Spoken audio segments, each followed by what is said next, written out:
Hi, everybody. This one was a lot. Um, Welcome back to reviewing the Criterion collection. I knew this one was not going to be to my tastes just from the tiniest bit of information I had about it going into it. But my premise behind watching the Criterion collection isn't about finding movies to my taste. It's to force myself to watch more good films to balance out my cinematic karma, watch more foreign films to try and get back my attention span. We've covered all of this.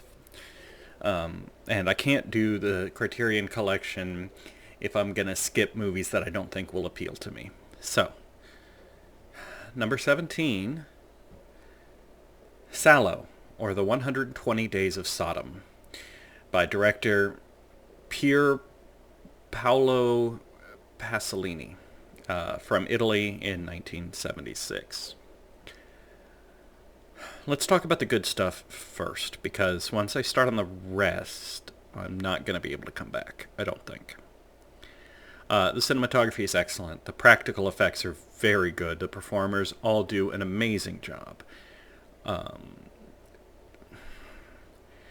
practical effects are very believable. Like, I am certain that they didn't do the things that they showed, but it's believable. I Googled a little bit about the movie and read some stuff. There's some interesting things. When the movie was being filmed, thieves actually stole several reels while it was in production and held them for ransom. Rather than pay the ransom, they got body doubles and reshot those scenes from a different angle. Interesting. Apparently, I haven't watched a lot of Italian films, especially from this time period, but apparently it was very common in this time period to record or to film the movie without sound, and then just have the actors come in and dub in their audio later. I was wondering about this because it was very clear that most of the actors had been dubbed, and I didn't understand why. And it turns out, due to how controversial the film is, the four main characters decided not to come back and record their lines. So the four main characters are all dubbed over by somebody else. In fact, pretty much all of the speaking roles are dubbed by a person other than the actor, which is weird on a lot of levels. Let's talk about the movie itself. It is set in 1944 in Italy, so the fascist regime that's in charge is kind of on the way out. None of that matters. The story is essentially four powerful men. There's like a bishop and a mayor and a president, like four powerful men, kidnap 9 teenage girls and 9 teenage boys. Then, with some friends of theirs and basically an army of private bodyguards and an army of servants, they take these 18 kidnapped children to a private mansion and spend 4 months doing whatever they can to them. Whatever they can imagine, whatever they can think of is done. People die. We'll save the more gruesome stuff for a second. I will say this, okay? Because I know my reaction is very... This movie is disgusting. It didn't disturb me. There are only 2 movies I've seen that have honestly, I wish I hadn't seen, that have disturbed me and altered me on some level. Those were Kids and Dead Girl. I don't recommend seeking out either one of those, but a lot of that was because of the motivations of the writer and the motivations of the character. I found the characters disturbing, not just what they did. I found where they came from disturbing, because I know a movie isn't real. There's a scene where they pop a guy's eyeball out with a knife in this movie. I know that's not real. I'm not entirely sure how they did it. My best guess is they got somebody with a false eye so they could pop it out. But I guess there's any number of ways you could do it. So, like, the imagery, the gore, the disgusting stuff doesn't disturb me. This movie really, it feels childish in a lot of ways. It is really just a group of four powerful children who nobody can say no to, getting to do whatever they want. Uh,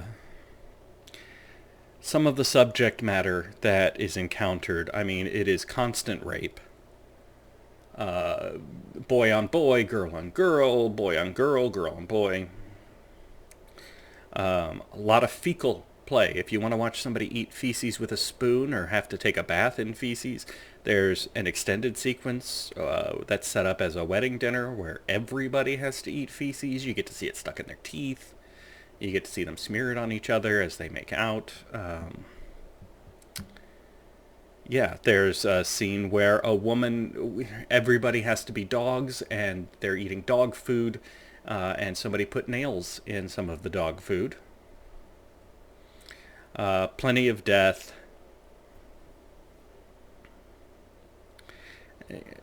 It goes on like that. And it really just feels like children trying to be shocking. This movie is not going to live with me. It's not going to stay with me. It is disgusting. And I personally don't see merit to it. Now, maybe torture porn is your thing. And if so, it's a decent movie for you. It's marketed as a horror film in that respect. Maybe you have really perverse tastes. If so, this movie might be for you. Apparently, they try to tie scenes of the movie to Dante's Inferno as levels of punishment. I don't feel like the connection works, but apparently film scholars debate back and forth on this movie since the 70s as to whether or not it has artistic merit and what that artistic merit might be and what political statements it's trying to make, and does it make those statements well. My 2 cents is it's a movie that was made to be as shocking as possible, and they threw basically all the spaghetti at the wall to see what would stick.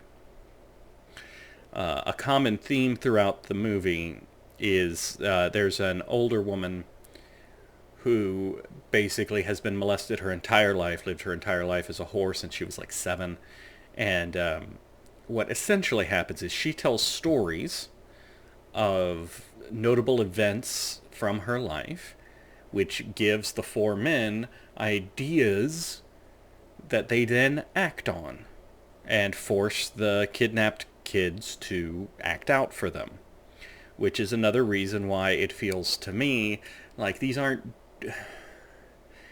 characters don't disturb me as much, because their motives are almost non-existent, right? It's just, we can do whatever we want. What are we going to do? Tell us a story. Okay, yeah, we'll do that. Over and over and over for 2 hours, and then the movie's over. There's no strong resolution. In fact, the ending is extremely unsatisfying. I'll even tell you the ending, because I don't feel like it spoils anything. I don't know that there's much to spoil here. I'll tell you the ending, which is not something I would normally do. But near the end of the film, they decide to give ultimate punishment to most of the kidnapped children who broke rules or displeased them in any way. It's an extended torture sequence and group torture. There's fire and knives and guns. And then it cuts to two of the guards who haven't had any dialogue throughout most of the movie. Almost nobody speaks but the four men and the woman telling stories. That's almost all the dialogue in the movie. So you cut to two guards sitting alone in a room, and they have the radio playing, and they decide to dance. And one of them says, "Hey, what's your girlfriend's name?" And the other guy says, "Oh, Margarita." That's the end of the movie. That's it. That's the end. Has nothing to do with anything at all.